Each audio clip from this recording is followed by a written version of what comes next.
Wanita kaya cantik pulang dari minum-minum di luar. Anak bodoh tetangga sebelah melihat situasi dan langsung mengikutinya. Terlihat si bodoh langsung merogoh tas wanita kaya. Ternyata si bodoh hanya ingin mencari permen lollipop. Namun wanita kaya malah salah paham. Sehingga wanita kaya juga jatuh cinta pada si bodoh. 5 tahun berlalu dengan cepat. Wanita kaya dan si bodoh hidup dengan merahasiakan identitas mereka di pedesaan. Dan mereka memiliki seorang putri berusia 10 tahun. Namun suatu hari, sekelompok mobil mewah tiba-tiba datang. Dan pria di depan adalah saudara wanita kaya. Melihat saudaranya membawa wanita, dia sangat ketakutan. Tujuan saudaranya datang adalah untuk membawa wanita kembali dan menikahkannya dengan pewaris kaya. Pria muda melihat situasi dan segera melindungi istrinya. Dia menyatakan bahwa dia tidak akan membiarkan mereka membawa pergi istrinya. Akhirnya, dia dicekik oleh pria itu. Jika bukan karena kamu, adik perempuanku masih akan menjadi bagian dari keluarga Y. Putri berkilauan. Bagaimana bisa menderita di desa terpencil ini? Kau harus mati. Wanita kaya memohon dengan sedih agar saudaranya melepaskan pemuda. Ditambah lagi putrinya menangis dan memohon agar ayahnya dilepaskan. Barulah pria itu melepaskan pemuda. Pria itu memperingatkan adik perempuannya.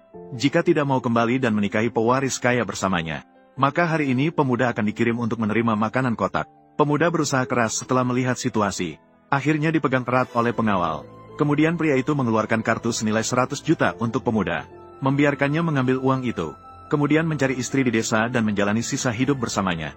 Adik perempuan dibawa pergi olehnya. Namun pemuda tetap menyatakan bahwa dia tidak menginginkan uang. Hanya ingin selalu bersama istri. Akhirnya ditendang oleh kakak ipar. Lalu langsung memerintahkan bawahannya untuk membawa pergi wanita kaya secara paksa. Pemuda menangis dengan wanita kaya. Menyayat hati. Namun akhirnya tidak sesuai harapan. Karena pemuda terlalu sedih. Menyebabkan muntah darah di tempat. Darah membasahi batu giok di dada pemuda. Batu giok itu tiba-tiba bersinar emas. Detik berikutnya, pemuda bangkit dengan cepat. Terlihat 2 naga keluar dari tubuh pemuda. Semua mengatakan melihat naga adalah keberuntungan besar. Tepatnya tahun naga ini. Semoga setiap teman yang menonton video ini tahun ini semua berjalan lancar. Keberuntungan finansial melimpah. Ternyata pemuda dulunya adalah tuan besar di Istana Naga. Hanya karena latihan berlebihan, dia menjadi gila. Saat ini, pemuda telah pulih ingatan dan kekuatannya. Dia bersumpah untuk segera menyelamatkan istrinya. Mereka pasti akan membayar dengan harga yang mahal. Sementara itu, bawahan pemuda juga merasakan pemuda telah bangun.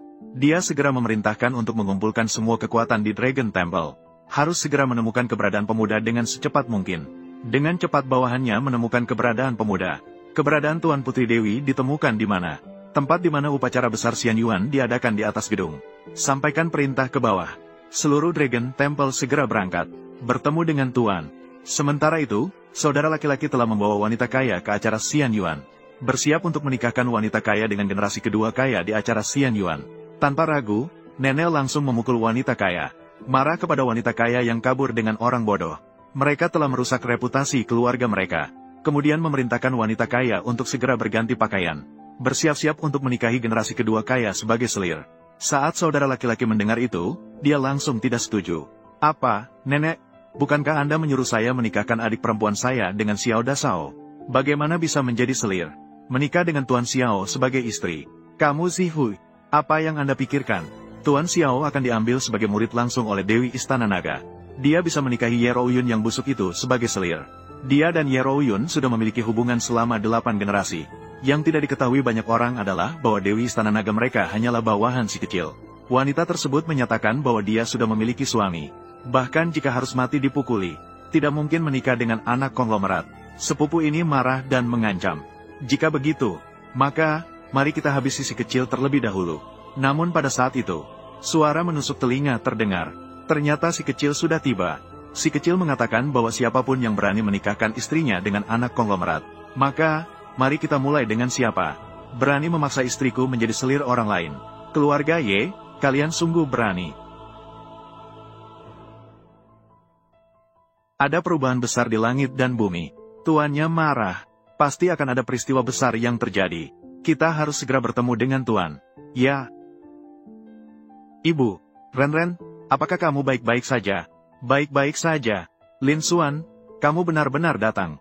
Rouyun, kamu adalah istri saya Lin Xuan. Saya bilang akan menjemputmu pulang. Tetapi mereka orang-orang ini. Saya. Benar-benar menarik. Kamu adalah Ye Rouyun. Suami sampah itu. Kamu berani datang ke sini dan bertindak semena-mena. Kamu pikir ini desa pedalamu? Kamu pikir kamu bisa melakukan apa saja tanpa ada yang berani mengaturmu? Di dunia ini tidak ada tempat. Saya tidak berani pergi. Kamu benar-benar tidak tahu diri. Aku, Lin Xuan, memberitahumu. Hari ini di sini. Namun upacara besar Dragon Temple. Semua kaya dan berpengaruh di seluruh negara Daxia. Datang semua untuk mengagumi. Dan yang paling mempesona di antara mereka adalah Dewi Istana Naga. Akan menerima sebagai murid inti Xiao Yuntian, Tuan Muda Xiao. Sedangkan kamu hanyalah seorang petani desa. Sampah rendahan. Anda layak berada di sini. Jika kamu berani di sini mengganggu mata Tuan Muda Xiao, aku rasa kamu mencari mati. Sangat baik, Xiao Dasa akan segera bergabung dengan gerbang surga. Istana Naga juga akan mengadakan upacara besar. Kamu seorang sampah. Kamu sama sekali tidak berhak muncul di sini. Benar, keluarga Xiong memiliki aset miliaran. Keluarga bangsawan dari Daxia. Mulai hari ini, bersama seorang makhluk rendah seperti itu, sungguh menghina martabat kita. Usir dia. Dia tidak pantas tinggal di sini. Ya, usir dia. Usir dia.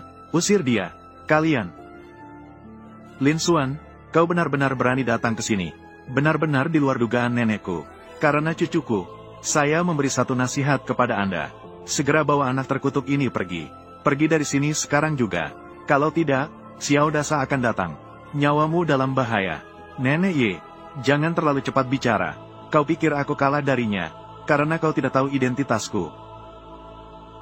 Kau akan menyesal atas apa yang kau lakukan sekarang. Menyesal?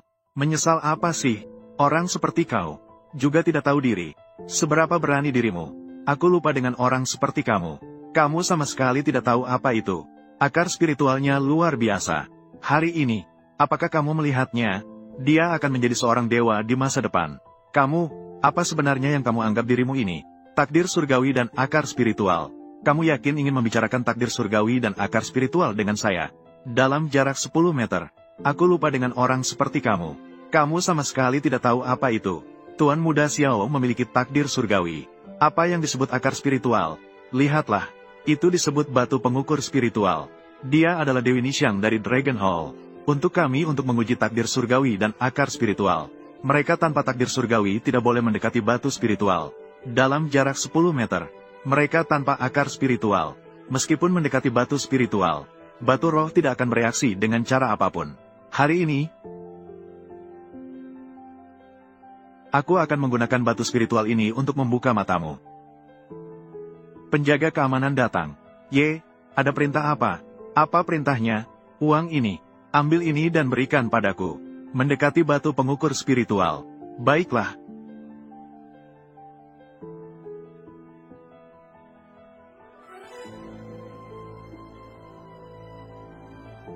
Apakah Anda melihat? Ini adalah keagungan Dragon Hall oleh Lin Xuan. Tidak boleh dihina oleh manusia biasa. Batu pengukur spiritual. Sepertinya memang begitu. Sepertinya 10 tahun ini, Dragon Hall berkembang cukup baik. Namun hanya dengan ini saja. Jika menjadi kualifikasi untuk masuk Dragon Hall, itu terlalu mudah. Terlalu mudah. Lin Xuan, saya pikir Anda benar-benar bodoh.